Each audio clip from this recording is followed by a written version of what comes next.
चलिए अब सुनिए, हम लोग लास्ट क्लास रहे थे किस पर, भूटान पर ना। अब भूटान का हम लोग वीडियो शूट नहीं कर पाए, समझे, छूट जाता छुटले रह जाता है। चलिए भूटान के बाद देखिए आगे हम बढ़ते हैं और अब आते देखिए हमारा क्लास चला था सार्क कंट्री पर, किस पर, सार्क कंट्री पर, और हमने सार्क कंट्री को पूरा कर लिया। और सार्क कंट्री के बाद अब हमारा क्लास चलेगा आसियान पर, किस पर होगा, आसियान। आसियान कंट्री पर बात करना शुरू करेंगे, समझे। वर्ल्ड में अगला सीरीज है और उसका नाम है ASEAN, ASEAN, ASEAN country. ASEAN, ASEAN country पर बात करेंगे। देखिए क्या है, आसियान, आसियान कंट्री क्या बोलते हैं इसको, आसियान कंट्री पर बात करेंगे, समझे समझे। Association of south east Asian nation, एकदम सही है, इसको बोलते हैं आसियान कंट्री, समझे। और देखिए आसियान कंट्री किसको बोलते हैं, इस पर हम थोड़ा बात कर लेते हैं। पहले यहाँ से क्या क्वेश्चन बनते हैं, देखिए सबसे पहले जान लीजिए ये आसियान का पूरा नाम आपके परीक्षा में आता है। देखिए इसको हम बोलते हैं association of south east Asian nation, आपको याद रखना पड़ेगा। क्या बोलते हैं, association of south east Asian nation country, association south east Asia, समझे, इसको बोलते हैं दक्षिण पूर्व एशिया के देश। क्या बोलते हैं, दक्षिण पूर्व एशिया ना, association of south east Asia माने दक्षिण पूर्व एशिया में जो भी देश हैं उनका जो संगठन है उसे ही बोलते हैं आसियान देश या आसियान कंट्री, कोई डाउट। और यह जो है 1967 में बना, कब बना, 1967 में बना, और इसका मुख्यालय जकार्ता, कहाँ है, जकार्ता में कदी है मुख्यालय है, जो इंडोनेशिया कदी है राजधानी। ये तीनों क्वेश्चन आपके परीक्षा के लिए बहुत कदी है जरूरी है। मैंने आसियान का मतलब क्या होता है, association of south east Asian nation. इसकी स्थापना हुई 1967 में और इसका मुख्यालय कहाँ है, जकार्ता। अब क्या आते हैं, इसमें पहले 10 देश थे, कितने देश थे, 10 देश थे, लेकिन अभी वर्तमान कितने देश है, 11 देश, कहते हैं 11 देश। ये 10 जो कंट्री है ये आपको 10 देश के नाम याद रखना है, तब हम पढ़ना शुरू करेंगे। और 10 देश में से नाम क्या आएंगे, इसमें से ऐसे क्वेश्चन आएंगे कौन से देश आसियान में नहीं है, शामिल नहीं, तो 3 वो आसियान वाला रहेगा, 1 आसियान वाला नहीं रहेगा। भूटान रहेगा, भूटान कभी आसियान में नहीं है। पहले आते हैं म्यांमार, क्या आते हैं, म्यांमार हो गया, थाईलैंड, क्या गया, थाईलैंड हो गया, लाओस हो गया, क्या हो गया, लाओस हो गया, कंबोडिया हो गया, क्या हो गया, कंबोडिया हो गया, और वियतनाम, वियतनाम। पहले 5 याद करिए। और देखिए लगातार भारत के बगल में कोई नया चीज, देखिए यह है ना भारत, यहाँ देखिए जैसे कि यहाँ पर भारत जो है ना खत्म हुआ, यहाँ शुरुआत हुआ, यहाँ देखिए म्यांमार हो गया, थाईलैंड बगल में है, यहीं पर सब है, Myanmar, Thailand, Laos, Cambodia, Vietnam, सब ये देश यहीं पर देश है, इसी में याद रहेगा ये बात, मैंने भारत की इस साइड सब पड़ता है। और ये जो है ना ये साउथ ईस्ट एशिया ही कभी है, साउथ, चाइना और नॉर्थ एशिया में पड़ जाता है, ऊपर का वाला, समझे, ऊपर में पड़ जाता है, समझे। और भारत है दक्षिण एशिया में पड़ता है, ये रहेगा नहीं यार, भारत है दक्षिण एशिया में पड़ता है, ये कभी है साउथ ईस्ट एशिया, दक्षिण एशिया में भारत पड़ता है, भारत क्या पड़ता है, दक्षिण एशिया में पड़ता है भारत, और ये कभी है साउथ ईस्ट एशिया। पहले हुआ या देखिए Myanmar, Thailand, Laos, Cambodia, Vietnam, लगातार 5 बार बढ़िया होगा, Myanmar, Thailand, Laos, Cambodia, Vietnam, Myanmar, Thailand, Laos, Cambodia, Vietnam, Myanmar, Thailand, Laos, Cambodia, Vietnam, Myanmar, Thailand, Laos, Cambodia, Vietnam. अब जब ये इसके नीचे मिलेगा कोई एक देश मिलेगा, मलेशिया, क्या मिलेगा, मलेशिया, क्या मिलेगा, मलेशिया, क्या मिलेगा, मलेशिया, क्या मिलेगा, मलेशिया। और मलेशिया के अंदर में ही है सिंगापुर, क्या है, सिंगापुर, सिंगापुर कभी है, सिंगापुर। और मलेशिया यहाँ नीचे में है, मलेशिया पहले हम बोल देते हैं, और मलेशिया जस्ट और नीचे यहाँ मिलेगा आपको इंडोनेशिया, क्या मिलेगा, इंडोनेशिया, क्या मिलेगा, इंडोनेशिया मिलेगा। और इंडोनेशिया के अंदर में ब्रुनेई, क्या है, ब्रुनेई कभी है, ब्रुनेई है। और इसके ऊपर इंडोनेशिया के अंदर में ब्रुनेई मिलेगा, यहाँ पर ब्रुनेई में, इसके ऊपर में फिलीपींस, क्या है, फिलीपींस, ऊपर में कभी है, फिलीपींस कभी है, फिलीपींस कभी है, फिलीपींस, फिलीपींस, याद होगा। तो 5 5 10 हो एकदम आपके जवान पर सब होना चाहिए एकदम। अगर पढ़ने का इच्छुक है तब तैयारी वैयारी कर रहे हैं, तब नहीं पढ़ रहे हैं तो कुछ बातें नहीं, घूमिए उमिए, जो है दुनियादारी चल रहा है, देखिए दीपावली को देखिए, छठ को देखिए, जो भी देखना देखिए। Myanmar, Thailand, Laos, Cambodia, Vietnam, Myanmar, Thailand, Laos, Cambodia, Vietnam, Myanmar, Thailand, Laos, Cambodia, Vietnam. उसके नीचे मलेशिया, मलेशिया के अंदर में है सिंगापुर, इंडोनेशिया, इंडोनेशिया में ही कभी है ब्रुनेई, क्या है वहीं पर ऊपर बदी है ब्रुनेई, एक हो गया फिलीपींस, और सबसे लास्ट में 11वां जो कंट्री जुटा है उसका नाम है दक्षिणी तिमोर। क्या नाम है? दक्षिणी तिमोर, ये सॉरी तिमोर लिस्ट, नाम क्या है? तिमोर लिस्ट, एक नाम है तिमोर लिस्ट, क्या नाम है उसका? तिमोर लिस्ट, तिमोर लिस्ट, और तिमोर लिस्ट इसका नाम है 11वां कंट्री, क्या है? 11वां कंट्री। हम इसी के बारे में पढ़ना होना शुरू करेंगे, इतना दिमाग आया समझ में? हम क्या बोले फिर सुनिए, आसियान कंट्री पढ़ना है। आसियान का पूरा नाम होता है association of south east Asian nation. इसकी स्थापना 1967 में हुई और इसका मुख्यालय जकार्ता में, जो इंडोनेशिया का है राजधानी है। इसमें 10 देश थे, लेकिन अभी कितना है? 11 देश हैं, Myanmar, Thailand, Laos, Cambodia, Vietnam, Malaysia, Singapore, Indonesia, Brunei और फिलीपींस। उसके बाद एक देश अगर कौन है? तिमोर लिस्ट, कदी है तिमोर लिस्ट। आप बोलिए सर ये क्यों बनाया गया? आपके बीपीएससी मेंस में क्वेश्चन है कि ये आसियान कंट्री का क्या कार्य है, आसियान कंट्री से किस प्रकार भारत में विकास लाया। जो भी साउथ ईस्ट एशिया के कंट्री है वो सब चाहते हैं अपने में व्यापार का सुदृढ़ीकरण करे, आतंकवाद को रोके, भाईचारा बढ़ाए, एक दूसरे में संस्कृति का आदान प्रदान करे, नहीं इस सबका यही गोल होता है। आपको बता दें हर एक साल आसियान की बैठक भी होती है। पिछला साल आसियान की बैठक हुई थी वियतनाम में, इस साल आसियान की बैठक 2025 में अक्टूबर ना भैया, अक्टूबर में शायद होने वाली है। और ये बैठक कहाँ होगी? मलेशिया, कहाँ होगी? मलेशिया, मलेशिया में सिंगापुर, मलेशिया में होगी। आपको रहेगा ये याद, 2025 में आसियान समिट कहाँ होगा? मलेशिया में। कहाँ होगा? मलेशिया। 2025 का आसियान समिट कहाँ होगा? ये क्वेश्चन करेंट अफेयर्स में आता है कि 2025 का आसियान समिट कहाँ होगा? मलेशिया। अभी देखिए ये अक्टूबर में ही है, कितना से कितना अक्टूबर के बीच में होगा? 25 अक्टूबर होगा, मतलब 15-16 हो नहीं गया, मतलब अभी तक नहीं हुआ है, मतलब होने वाला होगा 16 तक वही होगा, 25-25 अक्टूबर को होगा। याद रहेगा ये बात। मतलब इस बार 2025 का हर एक साल बैठक होती है इसकी। अब बैठक ने यही 10-11 देश में हुआ, कहीं कहीं, कभी कंबोडिया में हुआ, कभी कहीं होगा, इस सब ध्यान। इस बार कहाँ होगा? मलेशिया में। कहाँ होगा? मलेशिया। आगे हम मलेशिया पर आएंगे तब पढ़ेंगे मलेशिया में क्या क्या है। पहले आज हम पढ़ लेते हैं म्यांमार। क्या पढ़ लेते हैं? म्यांमार। क्या पढ़ लेते हैं? म्यांमार। क्या पढ़ते हैं? म्यांमार, म्यांमार, क्या पढ़ते हैं? म्यांमार। ये आ रहा है इधर, आ रहा है। चलिए अब हम बात करते हैं म्यांमार के बारे में, और हमारा क्लास आज म्यांमार के बारे में ही रहेगा, और म्यांमार पर ही क्लास को हम ओवर कर देंगे, ठीक है। पहले देखिए म्यांमार जो है, म्यांमार भी भारत का एक कदी है पड़ोसी देश है। क्या है? पड़ोसी देश है, पड़ोसी देश है। और 1643 किलोमीटर जो है इसका बॉर्डर शेयर कर। देखिए म्यांमार यहाँ क्या है? म्यांमार भी यहाँ शुरुआत होता है, यहाँ पूरा कदी है म्यांमार, यहाँ कदी है फैला हुआ है। और म्यांमार भारत का एक स्थलीय पड़ोसी देश है, और ये भारत का 1643 किलोमीटर का बॉर्डर शेयर करता है। और म्यांमार भारत के 4 राज्य, कितने राज्य? 4 राज्य का बॉर्डर शेयर करता है। देखिए ऊपर मिलेगा आपको अरुणाचल प्रदेश। क्या मिलेगा? अरुणाचल प्रदेश, अरुणाचल प्रदेश। उसके बाद नीचे मिलेगा नागालैंड। क्या मिलेगा? नागालैंड। उसके बाद मिलेगा मणिपुर। क्या मिलेगा? मणिपुर। नीचे मिलेगा मिजोरम। क्या मिलेगा? मिजोरम। यहाँ तक के परीक्षा में एक क्वेश्चन है, ये बात नहीं करे, यहाँ तक के परीक्षा के लिए एक क्वेश्चन है। ये क्वेश्चन आएगा इनमें से कौन सा राज्य मिजोरम के साथ सीमा साझा नहीं करता है? तीन ये देखा रहेगा, एक रहेगा असम, लिखा असम आंसर हो जाएगा। कभी त्रिपुरा लिख देगा आंसर, आंसर क्या होगा? त्रिपुरा हो जाएगा। मेघालय दे देगा, मेघालय हो जाएगा, आंसर हो जाएगा। इसलिए बोलते हैं मैप क्लास करना करिए, बहुत जरूरी है, आपको पता होना चाहिए। पहले बात जानिए पड़ोसी देश कौन है? म्यांमार है स्थलीय, और यहाँ पर 4 राज्य से बॉर्डर शेयर करता है, अरुणाचल प्रदेश, नागालैंड, मणिपुर और मिजोरम, मणिपुर मिजोरम। अब हम बात करते हैं इसकी राजधानी नेपेताओ। कदी है? नेपेताओ। कदी है राजधानी? नेपेताओ। नेपेताओ को ना बोलकर कौन? नेपेते भी हो सकते। क्या बोलते हैं? बात नहीं करें, नेपेते। इससे पहले देखिए हम जब बचपन में थे इसकी राजधानी थी रंगून, जब हम छोटे थे, और जब हम नहीं थे उसमें थी राजधानी मांडले। कदी राजधानी? मांडले। कदी राजधानी? मांडले, मांडले, समझिएगा। तो अभी राजधानी नेपेताऊ है, और जब हम छोटे थे 5-6 में पढ़ रहे राजधानी रंगून, याद है? रंगून से कहाँ? रंगून, जोर से बोला चिकर के पीछे, रंगून। और अभी कहाँ है? मांडले। क्या? अच्छा पहले उससे पहले कहाँ थी? मांडले। देखिए रंगून बहुत ही फेमस जगह है, समझिए, मतलब मांडले जानते हैं? मांडले का जेल बहुत ही फेमस है। मांडले के जेल में बाल गंगाधर तिलक को पकड़ कर रखा गया था, अब मोना पर बताएंगे। और मांडले के जेल में सुभाष चंद्र बोस को भी बंद कर दिया था, और उनका स्वास्थ्य खराब हुआ था इसलिए उनको छोड़ दिया गया था।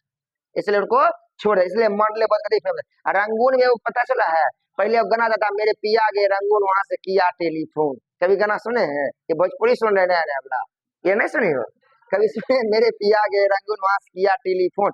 ब्लैक एंड व्हाइट है, उसमें अभी रंगीन होने है ना, बहुत पहले जमाना का, ब्रिटिश जमाना का ना, ब्रिटिश जमाना जरूर सुने रंगून ना।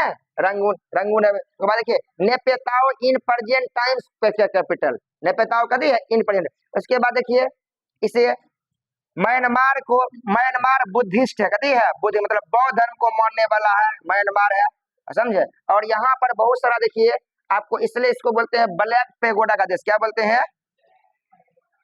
ब्लैक पैगोडा का देश, पैगोडा का देश कहा जाता है। यहाँ पर बहुत सारे बौद्ध क्या है मंदिर भी मिल जाएंगे, कहाँ? म्यांमार में देखने के लिए मिल जाएंगे, इसलिए इसको बोलते हैं ब्लैक पैगोडा का देश बोलते हैं। ये रहेगा ध्यान में बात। म्यांमार के बारे में और आगे बढ़ते हैं, आपको हम बता। देखिए म्यांमार में एक नदी बहती है इरावदी, नाम है इरावदी नदी।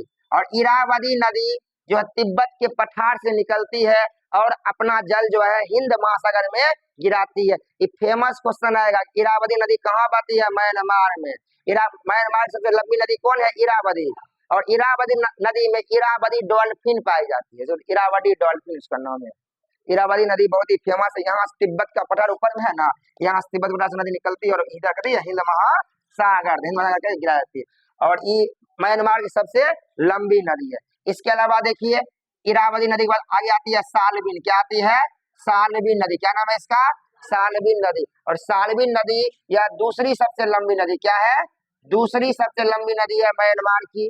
और यह भी तिब्बत के पठार से निकलती है और अपना जल कहाँ से यहाँ गिरा देती है। ये बात आपको ध्यान में रखना पड़ेगा, सालबिन नदी। उसके बाद ये हो रहा है शान का पठार, ये हल्ला कर रहे, शान का पठार। ये क्वेश्चन आएगा परीक्षा में, शान का पठार कहाँ है? म्यांमार में। कहाँ है? म्यांमार। शान का पठार कहाँ है? म्यांमार। बाकी बात देखिए म्यांमार के साथ भारत के साथ एक युद्ध अभ्यास होता है, इम्बैक्स। क्या बोलते हैं? इम्बैक्स। क्या बोलते हैं? परीक्षा में पूछल क्वेश्चन है एसएससी में, I for India, M for Myanmar, I for India, M for Myanmar. में भारत और म्यांमार के बीच एक युद्ध अभ्यास का नाम है इम्बैक्स। क्या नाम है? इम्बैक्स युद्ध अभ्यास भारत और म्यांमार के बीच में है। उसके बाद देखिए आपको एक बात और बताना चाह रहे हैं, एक नाम है कलादान मल्टी मॉडल प्रोजेक्ट। देखिए यहाँ पर देखिए बीच में बांग्लादेश पकड़ा जाता है, समझे, सॉरी यहाँ पर बांग्लादेश हो जाता है, जिस कारण से यहाँ कलकत्ता है। और कलकत्ता से अगर आपको इधर त्रिपुरा आना है तो ऐसे घूम के जाना पड़ता है, बीच में बांग्लादेश आ गया। अब क्या हुआ, नदी में उतर गया नाव लेके, अकेला कहाँ से आ गया? पानी है, पानी आ गया कहाँ? यहाँ आ गया। लेकिन ये बीच में तनी म्यांमार पकड़ा जाता है। क्या कौन पकड़ा जाता है? म्यांमार पकड़ा गया। लेकिन मतलब पहले म्यांमार आएगा, फिर इसे उतर कहाँ चलेगा? त्रिपुरा मिजोरम चल जाएगा, दूरी क्या होगा? घटने जाएगा। इसी को बोलते हैं कलादान मल्टी मॉडल प्रोजेक्ट। क्या बोलते हैं? Kaladan multi modal project. Multi modal project question पूछेगा, कलादान मल्टी मॉडल प्रोजेक्ट किसके लिए? भारत और म्यांमार के बीच में। इसमें कुछ भी नहीं है, आपको कलकत्ता से यहाँ आइएगा, यहाँ पर एक कलादान नदी है, कलादान नदी से होते आपको कहाँ आना है? त्रिपुरा या मिजोरम पहुंच जाना है। इससे हमें दूरियां क्या घट जाएगी। उसके बाद हमारी सेना ने यहाँ पर चलाया ऑपरेशन सनराइज। क्या चलाया? Operation sunrise. मतलब कुछ आतंकवादी और हमला हो गया, बोला कि इस मल्टी मॉडल प्रोजेक्ट को उड़ा दिया जाएगा, यहाँ पर कुछ मल्टी मॉडल प्रोजेक्ट नहीं बने। इसके लिए वो चलाया गया ऑपरेशन का नाम था ऑपरेशन सनराइज। आपको रहेगा बोलते हैं कलादान मल्टी मॉडल। आपकी परीक्षा में सिंपल क्वेश्चन ये आते हैं कि कलादान मल्टी मॉडल प्रोजेक्ट किन दो देशों के बीच संयुक्त है? तो भारत और म्यांमार के बीच में। और कलादान मल्टी मॉडल प्रोजेक्ट को बचाने के लिए कौन सी ऑपरेशन चलाएगी? ऑपरेशन सनराइज चलाएंगे। और कलादान नदी कहाँ है? म्यांमार में। कहाँ है? म्यांमार में, समझे। और यहीं पर नाम है सितवे पोर्ट, पोर्ट बनाएगा, नाम है सितवे पोर्ट। क्या नाम है? इन्हें कलकत्ता में सितवे पोर्ट, सितवे पोर्ट। इस बात को ध्यान में एकदम रखना। ये सब म्यांमार के बारे में जानकारी। उसमें देखिए म्यांमार उतना भी शरीफ लोग नहीं है, म्यांमार से भी लंबा लंबा युद्ध चला है, समझे, ऐसा कोई बात नहीं। लेकिन आप सुनिए, अंग्रेज ने 1935 के भारत शासन अधिनियम के तहत 1937 ईस्वी में म्यांमार को आजाद कर दिया, म्यांमार को छोड़ दिया। इसका मतलब ये थोड़ी कि अंग्रेज छोड़ दिया, अंग्रेज बोला कि तुम्हारा जो गवर्नमेंट है वो अलग से हम देखेंगे 37 के बाद, मैंने भारत के ज्वार मिला के देखेंगे नहीं, नहीं है भारत अपने बहुत बड़ा हो गया, सबको टेंशन में डाल रहा है। एक मतलब 1935 के अधिनियम के तहत 1937 में म्यांमार को भारत से अलग कर दिया गया, लेकिन फिर भी 1937 के बाद भी म्यांमार पर कौन था? अंग्रेज था। और 4 जनवरी 1948 कब? 4 जनवरी 1948 ईस्वी को म्यांमार इंग्लैंड से आजाद हुआ। अंग्रेज से क्या हुआ? आजाद हुआ। अंग्रेज क्या हुआ? आजाद हुआ। 1948 से क्या हुआ? आजाद हुआ। याद रहेगा ये बात? कम मुस्कुराओ, ठीक है, याद रहेगा। मतलब म्यांमार को भारत से कब अलग किया? 37 में। किसके तहत? भारत शासन अधिनियम 1935 के तहत। लेकिन अंग्रेज इसको कब छोड़ा? 4 जनवरी 1948। म्यांमार उतना शरीफ नहीं, अभी सुन लीजिए।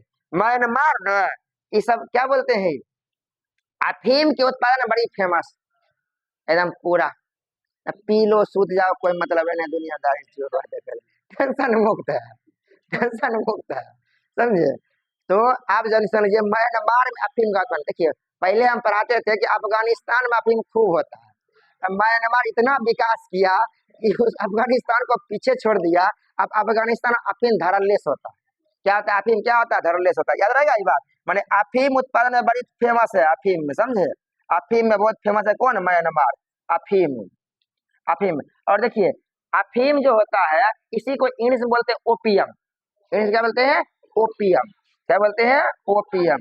ओपियम क्या बोलते हैं? ओपियम बोलते हैं। इसी को बोलते हैं पोस्ता। क्या बोलते हैं? पोस्ता। क्या बोलते हैं? पोस्ता। इसी का वैज्ञानिक नाम होता है पापावर सेमनीफेरस। क्या होता है नाम? Papaver seminiferous. और यह जो होता है लेक्टस या दूध से प्राप्त होता है, जो ये पौधे से होता है। बाद में इसी से क्या होता है, वो सब ना हीरोइन होता है या जो नशीले पदार्थ होते हैं, क्या होते हैं, बनाए जाते हैं मॉर्फिन। ऐसे देखिए लोग ऐसा बोलता है कि अफीम का उपयोग जो है दवाई में किया जाता है, ड्रग इंडस्ट्री में किया जाता है। ऐसे भी क्या जाता है, देखिए अफीम से बनता है मॉर्फिन। क्या होता है? मॉर्फिन बनता है, बेहोशी करने का दवा होता है, ट्रैंक्विलाइजर में यूज होता है, अफीम का यूज होता है। ऐसे जब खूब दर्द होने लगे, दर्द जब बर्दाश्त नहीं था तब क्या था, इसका क्या था यूज होता है। देखिए बहुत कैंसर हो गया, बहुत सारा बीमारी जान लाइलाज बीमारी हो गया, तो उसको बार बार ये सब दिया जाता है। सही बार बार क्या था दिया जाता है, आपको ध्यान में रखने। रॉबर्ट कलाई भी अफीम लेने लगा बात ना, इतना इस पर केस ठोक दिया, अफीम लेने से मर गया। समझ रहे ये बात? तो अफीम समझ, ये बात ध्यान रखिए। ये बुझ गया ये बात? कोई डाउट नहीं ना? ये तक बुझ गया। 1935 1937 4 जनवरी 1948 अफीम के उत्पादन में इसका बड़ा। इसके अलावा अफीम नहीं, कुछ बढ़िया काम भी है। चाय, म्यांमार भी थोड़ा पहाड़ी साइड में है, सीढ़ीनुमा खेती में पड़ता है, वहाँ चाय का उत्पादन म्यांमार में भी धरलेस होता है। चीन से कटी है, पड़ोसिया भी है, ऊपर में चीन के पड़ोसिया। अच्छा, श्रीलंका में भी चाय खूब होता है, और इसमें भी क्या होता है, चाय क्या खूब होता है। लेकिन हमारे इतना चाय नहीं होता, लेकिन होता है, तो छोटा सा तो देश ही है, फिर भी चाय बहुत होता है। पूरी दुनिया में सबसे चाय कहाँ होता है? चीन में होता है। कहाँ होता है? चीन। और हम भी कम नहीं है, दूसरा स्थान पर, हम भी कम नहीं, दूसरा। और कॉफी में 8वां स्थान है, 8वां या 7वां स्थान, दोनों में से कोई भी परीक्षा में टिक कर सकते हैं, समझे। बेसी 7वें मिले लिखा मिलेगा, 8वां या 7वां, वो हम इस रविवार को हम बता ही देंगे 8वां हुआ कि 7वां हुआ, पढ़ेंगे ना किताब, समझ। बुझ गए यहाँ तक बात? ये सब बात समझ गए? इसके अलावा देखिए आगे और बढ़ते, देखिए म्यांमार और अंग्रेज के बीच में, समझे, युद्ध हुए, 3 युद्ध हुए। इसे बोलते हैं एंग्लो बर्मा युद्ध। क्या बोलते हैं? एंग्लो बर्मा युद्ध। सीधा आपके परीक्षा क्वेश्चन, एंग्लो बर्मा युद्ध। क्या बोलते हैं इसको? Anglo Burma. ये किसी भी तरह बढ़िया से याद कर लीजिए। पहला युद्ध हुआ है 1824 से लेके 1826 के बीच में हुआ। दूसरा युद्ध हुआ 1852 में, और तीसरा हुआ 1885 में। और इसको बोलते हैं फर्स्ट एंग्लो बर्मा युद्ध, सेकेंड एंग्लो बर्मा युद्ध, थर्ड एंग्लो बर्मा युद्ध। बस उसके बाद आपको याद रखना, इस समय थे एमहर्स्ट। कौन थे? एमहर्स्ट। कौन थे? एमहर्स्ट। अंग्रेज कौन थे?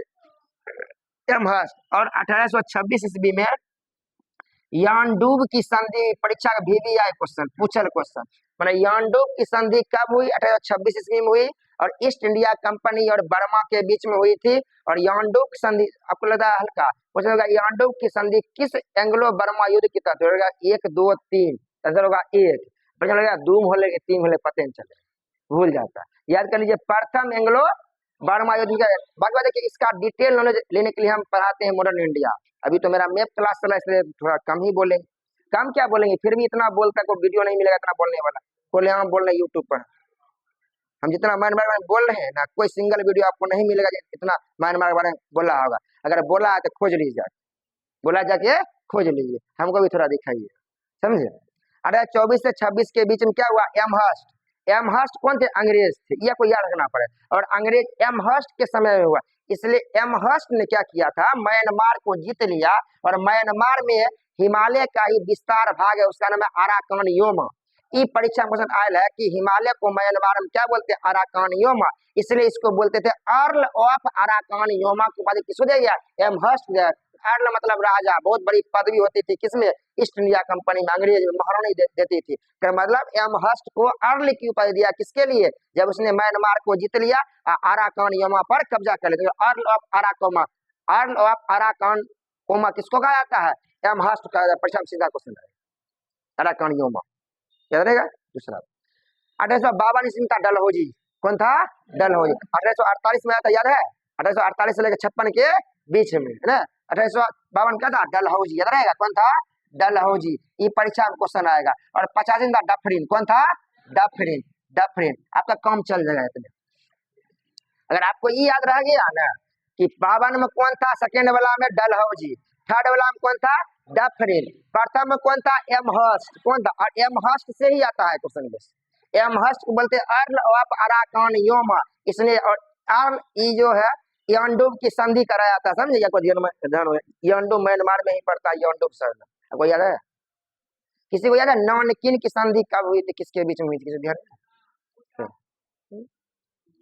कोई आदमी बोल सकते हैं नानकिन की संधि, नानकिन की संधि नहीं यार, फर्स्ट एंग्लो ओपियम युद्ध, याद है, ओपियम युद्ध में तो नानक नहीं बोले थे कि तुम सब भूल जाओगी, लेकिन ध्यान रखना, हमारा शॉर्ट वीडियो भी पड़ा हुआ है उस पर, और जो ना बादल अथी किया था उस पर, हाँ एडिट किया था उस पर ना, ओपियम वार, फर्स्ट एंग्लो ओपियम वार, सेकेंड एंग्लो ओपियम वार, नानकिन की संधि, देखिए नाम इतना देखिए, यहाँ है नानकिन की संधि, फिर है यांडुब की संधि, कुछ देर बाद और कुछ संधि और आ जाएगा ना, एक बार ध्यान रखना है ना, इतना संधि हो गया सब उतरा जाता है, आपको समझे, समझे। अगर गंधमक की संधि एंग्लो अफगान युद्ध में, याद है क्या था, उसमें गंधमक की संधि थी। चलिए तो जितना बात आपको बताइए क्या था, म्यांमार में, देखिए म्यांमार के बारे में कुछ जानकारी और ले लीजिए, थोड़ा बेकार खोल लीजिए रहा नहीं, देखिए म्यांमार, देखिए म्यांमार के राष्ट्रीय पशु के बारे में लीजिए, बाघ है, सब कदी है, बाघ है, कदी है, बाघ है, राष्ट्रीय पशु क्या है, बाघ है। सुनिए म्यांमार भी देखिए पूरी दुनिया में 13 कंट्री ऐसा है जहां पर टाइगर पाए जाते हैं, इसको बोलते हैं टाइगर कंट्री, इसमें म्यांमार का भी नाम आता है, मलेशिया का भी नाम आता है। आपको इससे पहले बता रहे थे ना, मलेशिया हो गया, बांग्लादेश हो गया, भारत हो गया, सब राष्ट्रीय पशु क्या है, बाघ है, इसका म्यांमार क्या है, बाघ है। उसके बाद इसकी मुद्रा है क्यात, क्या है, क्यात, मुद्रा है यार, क्या है, क्यात, ये कभी कभी आता है परीक्षा में, क्यात क्या है, क्यात, और नहीं पता भूटान का निगुल्ट्रम, भूटान क्या था, निगुल्ट्रम, इसका है क्यात, क्या है, क्यात। राष्ट्रीय खेल है केन बॉल, क्या है, केन बॉल, वॉलीबॉल ना है, केन बॉल, कहती है राष्ट्रीय खेल क्या है, केन बॉल। अब पडाउक फूल क्या है, पडाउक, कहती है पडाउक, पडाउक फूल हम भी जिंदगी में नहीं देखे, मारिएगा सर्च मोबाइल में क्या होगा, मिल जाएगा, पडाउक एगो फूल होता है, पंडुक पंडुक बोलते हैं, पडाउक, समझे, पडाउक फूल क्या दे, कम में जानिए, राष्ट्रीय पशु जान लीजिए, राष्ट्रीय मुद्रा जान लीजिए, राष्ट्रीय खेल कदी है, केन बॉल, कदी है, केन बॉल है, और राष्ट्रीय फूल क्या है, पडाउक, कदी है, पडाउक। बाकी बात पेड़ का नाम एहन है, आप पढ़ ही नहीं सकते हैं, परीक्षा में आता भी क्वेश्चन नहीं है। बाकी बात देखिए, ये हमारा मैप का सीरीज चल रहा है, और इसमें हम लोग अभी आज बात किए हैं आसियान के बारे में और म्यांमार के बारे में, और म्यांमार से आपको सिंगल पीस क्वेश्चन नहीं छूटेंगे। बाकी बात करंट अफेयर्स में जो क्वेश्चन बनते हैं उस पर आपको ध्यान देना है, समझे। बाकी बात ठीक है, इसको ओवर कर दिए, कितना देगा, थैंक यू।